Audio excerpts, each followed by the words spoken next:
Heute ist Mutters Tag.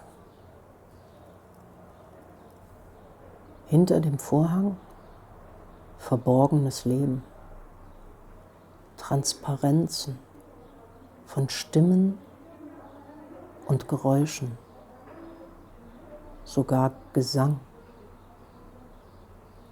Vorn im Schaufenster ausgestellt ihre Prothesen, Blumen, Kleider, der mit Mustern dekorierte, schmerzende Körper.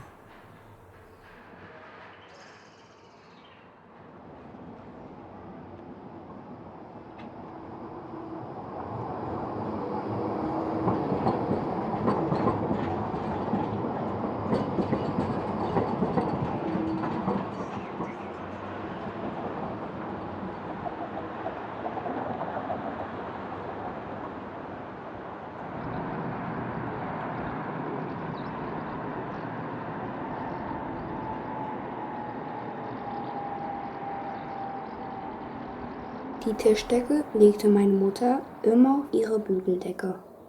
Es ist eine weiche, aber glatte Unterlage. Den Stoff hat sie mit mir im Zentrum Warenhaus gekauft. Ich studiere die Zeichen und Bilder. Manches kann ich erkennen: Vogel, Hufeisen, 2 Menschen, Zelte, eine Bombe oder es ist ein Krug. Es ist eine fremde Sprache, Ägyptisch.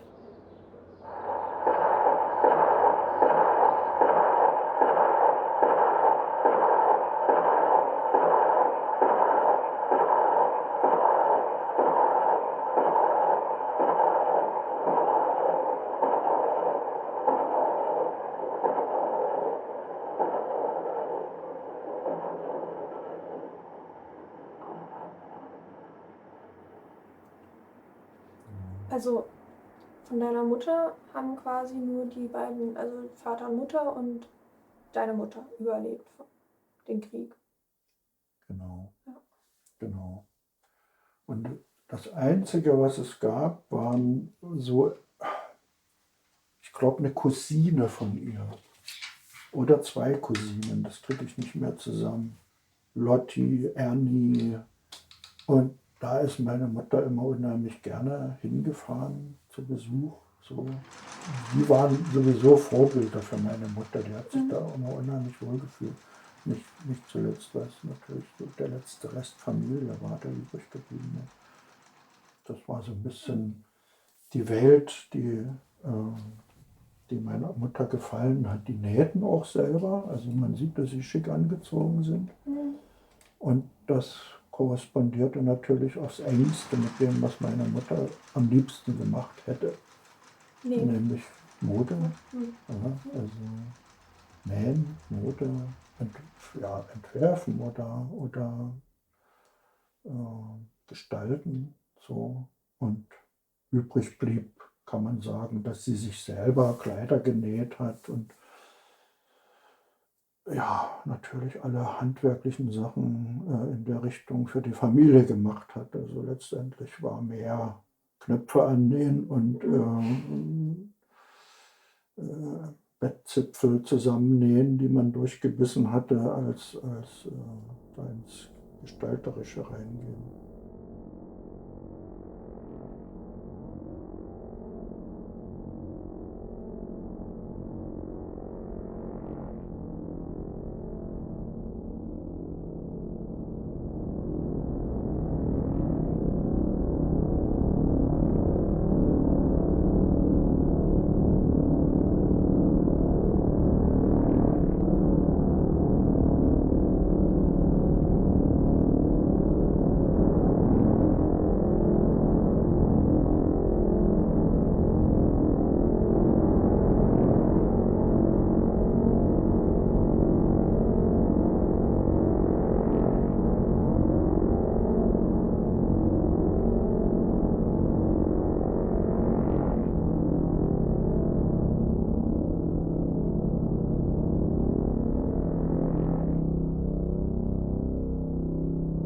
Seine Mutti tat mir immer leid, weil sie so schlimme Migräne hatte. Das war ja noch eine Nachwehen von ihrer Verschüttung. Ja. Aber wenn deine Eltern mal weggegangen sind, da habe ich mich immer gefreut, wenn sie sich immer auch richtig schick gemacht hat. Sie ist sogar manchmal mit Hut losgezogen.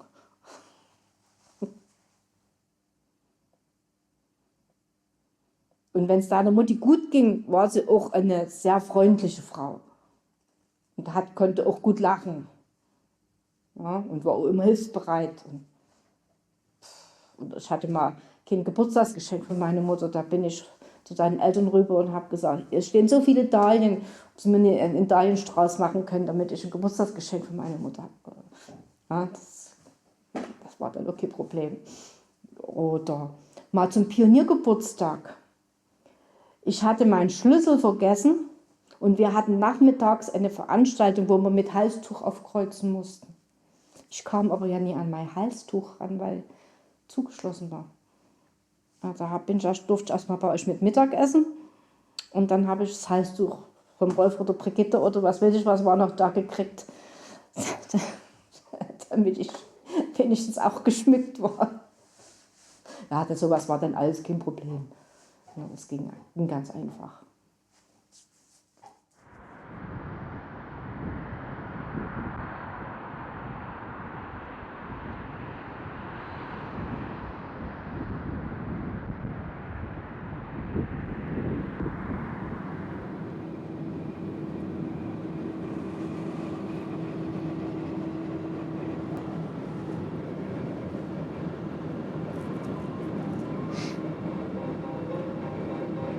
So, dann jetzt mal nochmal zur Winterrose.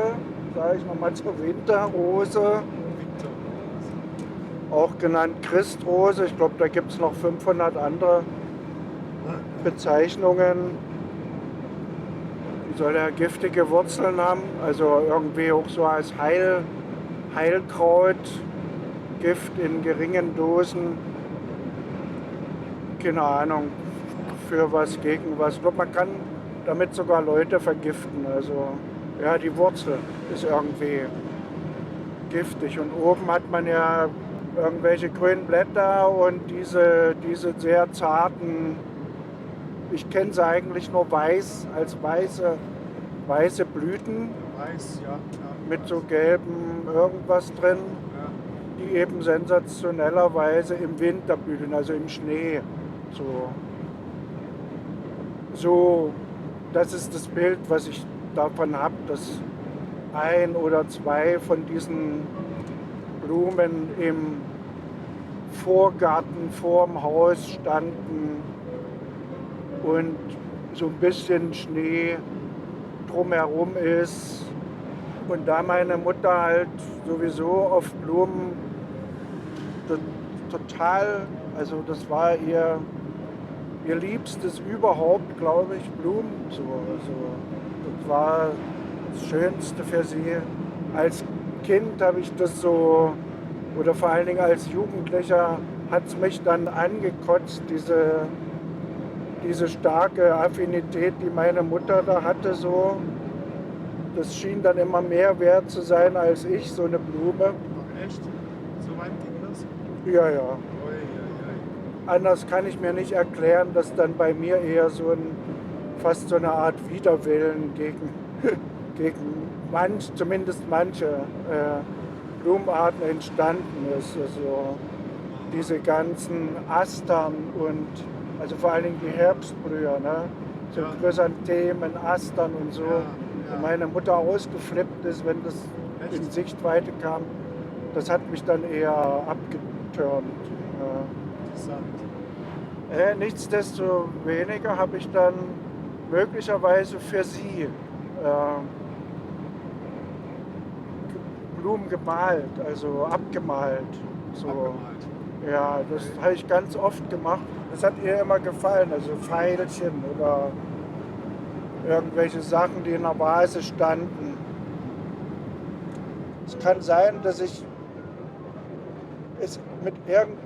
Bild ist irgendwie, dass ich als kleineres Kind möglicherweise mal mit der Schere diese Winterrosen abgeschnitten habe und die in eine Vase gestellt habe für sie und dachte, damit tue ich ihr was Gutes und dann war das möglicherweise genau falsch, dass ich die abgeschnitten habe, weil die dann weg waren im Vorgarten. Ne? Ja, naja.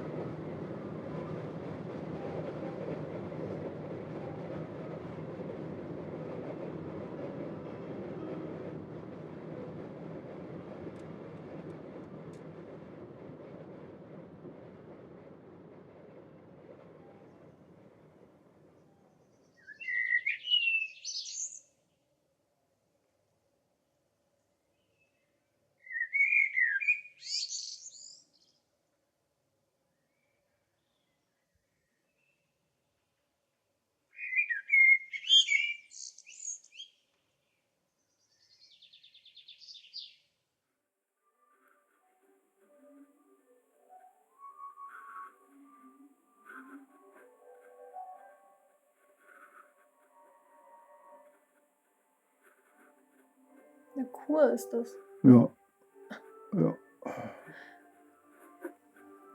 Und es kann sein, dass das in Karlovy Vary war, weil das hat sie oft gesagt, dass sie da noch mal hin möchte. So.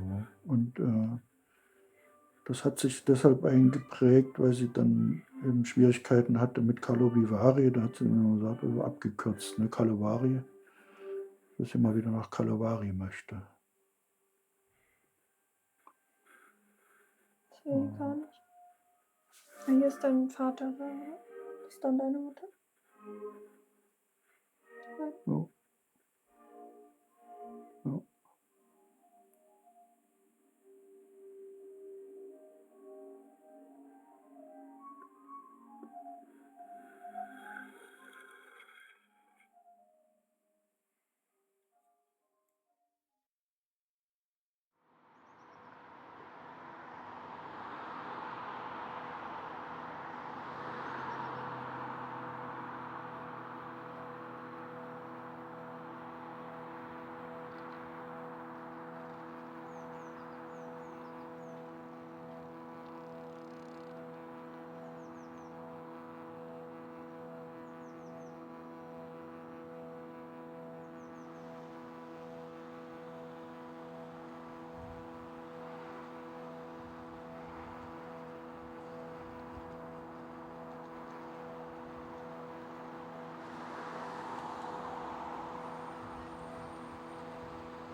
Wie heißt die Blume? Wie heißt die Krankheit? Was ist die Wurzel? Was ist die Blüte ihres Lebens?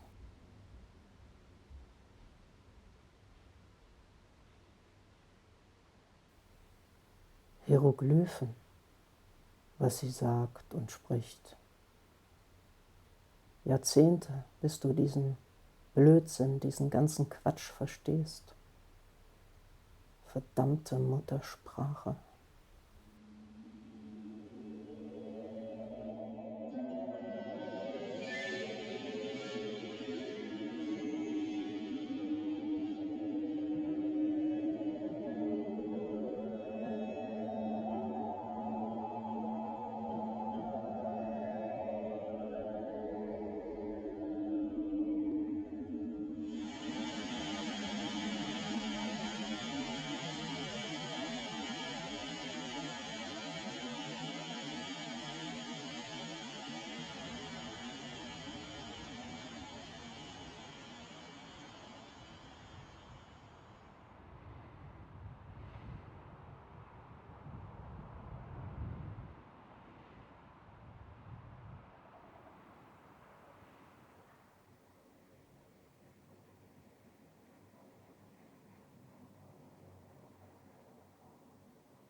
Am 11.04.85.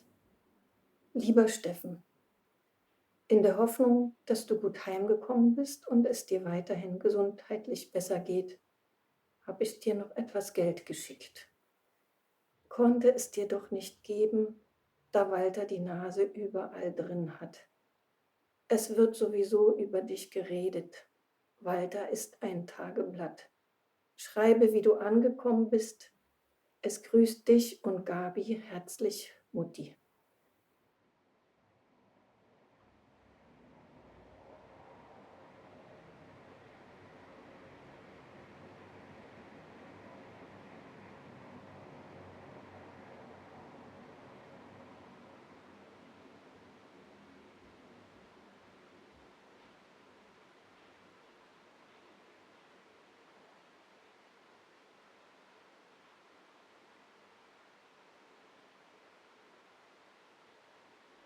Letzten Winter, der fast ein halbes Leben dauerte, hast du die Mutter auf dem Rücken getragen, bergan.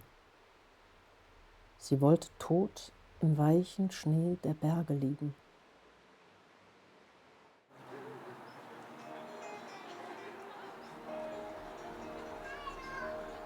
Sind es Schneeflocken? Der Ascheregen von Pompeji? Ach, Dresden. Beklemmender Ordnungssinn.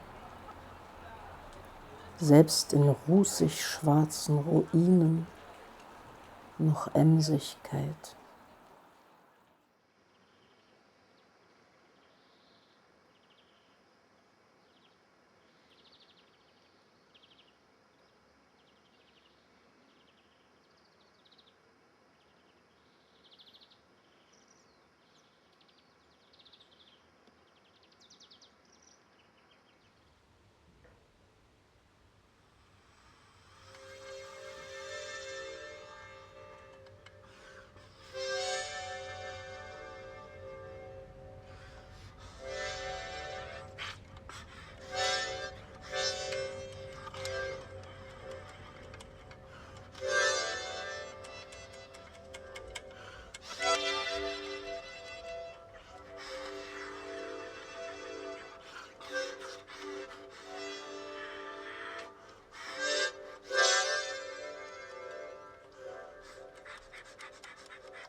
Dann hattest du auch nicht das Gefühl, dass sie sich besonders gemocht haben.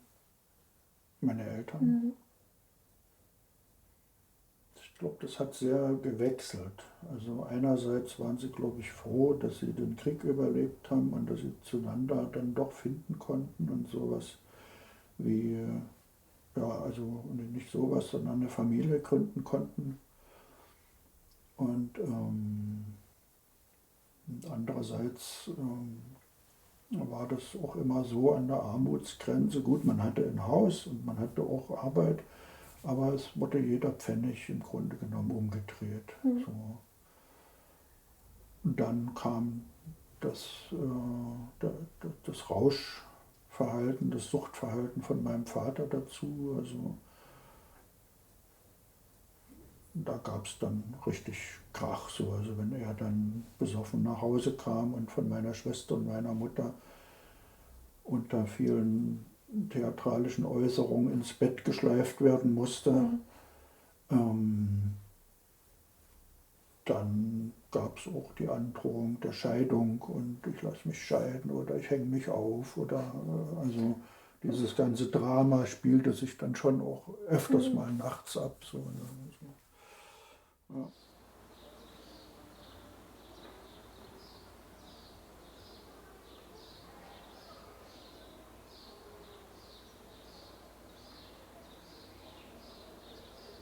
Eine Welt in Schwarz-Weiß. Ein schlechter Film, dachtest du.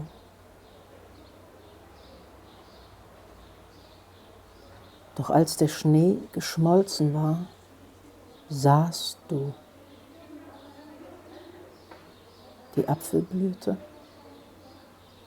grüne Wiesen am Fluss und im Herbst das Quittengelb der Blätter.